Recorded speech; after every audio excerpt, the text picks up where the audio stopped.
আচ্ছা, আর কয়েকটা জিনিস আমাদের বাকি আছে যেগুলো মনে রাখবে, সেটা হচ্ছে এন্ডোডায়নোমরফিক মৃত্তিকা, আর একটা হচ্ছে একটোডায়নোমরফিক মৃত্তিকা। মনে রাখবে, এন্ডো, এন্ডো মানে এন্ড, এন্ড কখন এন্ড হবে বলো তো? এই যে ডি যে স্তরটা পুরো যে মাটিরটা যে এখনো হয়নি, এটা যে পাথর হয়ে আছে, এইটা যখন ভাঙবে আবহবিকারের দ্বারা ভেঙে টুকরো টুকরো হবে, তখন পুরোটা মাটি তৈরি হলে এই জিনিসটা এন্ড হবে। তাহলে যে মাটিতে আদিশিলার প্রভাব সর্বাধিক তাকে এন্ডোডায়নোমরফিক মৃত্তিকা বলে। আর জলবায়ুর ক্ষেত্রে মনে রাখবে, একটু একটু জলবায়ুটা ভালো হলেই মাটিটা অন্যরকম হবে। তাহলে একটু থেকে মনে রাখবে, যে মাটি সৃষ্টিতে জলবায়ুর ভূমিকা সর্বাধিক তাকে একটোডায়নোমরফিক মাটি বলা হয়। তাহলে একটা কি বললাম, এন্ডোডায়নোমরফিক, আর একটা একটোডায়নোমরফিক। তাহলে এন্ডোটা কাকে বলে বললাম? এন্ড। তাহলে কি এন্ড হবে এখানে? না, আদিশিলা। আদিশিলা যখন শেষ হয়ে যাবে, আদিশিলাটা থেকে যখন মাটি তৈরি হয়ে যাবে, তখনটাই ওইটাকেই মনে রেখে তোমরা বলে রাখবে যে যে মাটির সৃষ্টিতে আদিশিলার ভূমিকা সর্বাধিক তাকে বলা হয় এন্ডোডায়নোমরফিক মৃত্তিকা। আর একটোডায়নোমরফিক, যে মাটি সৃষ্টিতে জলবায়ুর ভূমিকা সর্বাধিক তাকে বলা হচ্ছে একটোডায়নোমরফিক মৃত্তিকা। এবার একটা জিনিস দেখাবো, দেখো এটা পর্বত, ঠিক আছে?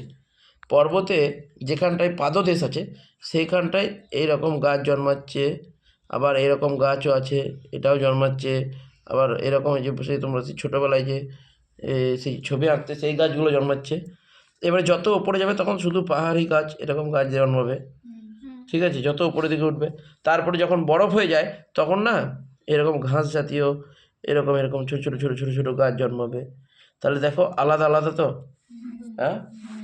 এইবারে এইটা তো একটাই শিলা দিয়ে তৈরি, গোটাটা একটাই শিলা দিয়ে তৈরি। এবার শিলার ওপরে পাথর পড়ছে, তার দায় কে নেবে? এই পাথর পড়ছে বলছে, এবার শিলার ওপরে বরফ পড়ছে সেটা আলাদা কথা। যাই হোক, এবারে এই গাছের পাতা পড়ছে, এই গাছের পাতাও পড়ছে, দিয়ে না মাটিটা পুরোটা ধরো কালচে রঙের, কিন্তু এই এই পার্থক্যগুলোর জন্য এখানে প্রচুর ঠান্ডা পড়ছে, এখানে অপেক্ষাকৃত কম পড়ছে, এখানে আরেকটু কম পড়ছে, তারপরে তার মানে জলবায়ু প্রভাব বিস্তার করছে।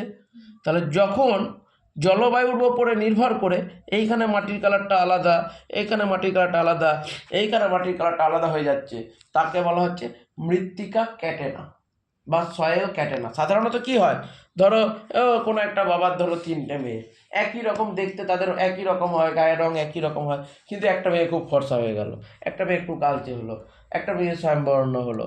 হতেই পারে, ধরো দাদুদের বা ঠাকুমায়ের বৈশিষ্ট্য বহন করে যখন, তখন এই জিনিসটা হয়। তা এইটাও তাই জিনিস, যে আদি শিলাটা একই, মাটি সৃষ্টির জন্য আদি শিলাটা একই, কিন্তু এই ভূমিরূপের উচ্চতার কারণে বিভিন্ন জায়গায় বিভিন্ন রঙের মাটি সৃষ্টি হচ্ছে।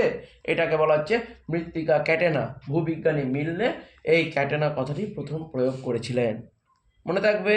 তাহলে এন্ডোডায়নোমরফিক মাটি বুঝে গেছি, একটোডায়নোমরফিক মাটি বুঝে গেছি, আবার এখনই সয়েল ক্যাটেনা বা মৃত্তিকা ক্যাটেনাটাও বুঝে গেলাম। আর দুটো জিনিস মনে রাখতে হবে, পরিণত মাটি আর অপরিণত মাটি। পরিণত মাটি কাকে বলে একবার দেখে নাও।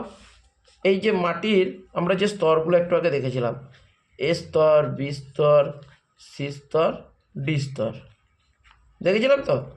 তা বলছে যখন মাটি গঠনের জন্য পরপর যে স্তরগুলিকে স্পষ্ট বোঝা যায়, স্পষ্ট বোঝা গেলে তাকে বলা হচ্ছে পরিণত মাটি।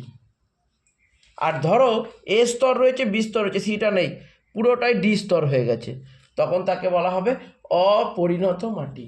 তাহলে যে মাটিতে মৃত্তিকার প্রতিটি স্তর স্পষ্ট বোঝা যায় তাকে বলা হচ্ছে পরিণত মাটি। ওটা সময় নিয়ে হয়, অনেকটা সময় নিয়ে নিয়ে আস্তে আস্তে হয় বলে পরিণত মাটির সৃষ্টি হয়। আর যখন তাড়াহুড়ো করে মাটিটা সৃষ্টি হয়, তখন যে মাটি সৃষ্টি হয় তাকে বলা হচ্ছে অপরিণত মাটি। বোঝা গেছে? তাহলে পরিণত মাটি কি না, 3টে স্তরই, 4টা স্তরই সব স্পষ্ট বোঝা যায়, আর অপরিণত স্তরগুলি স্পষ্ট বোঝা যায় না। বোঝা গেছে? ব্যাস, তাহলে এইটুকু হলো। পরের দিনে মৃত্তিকা সৃষ্টির নিয়ন্ত্রকটা পড়াবো।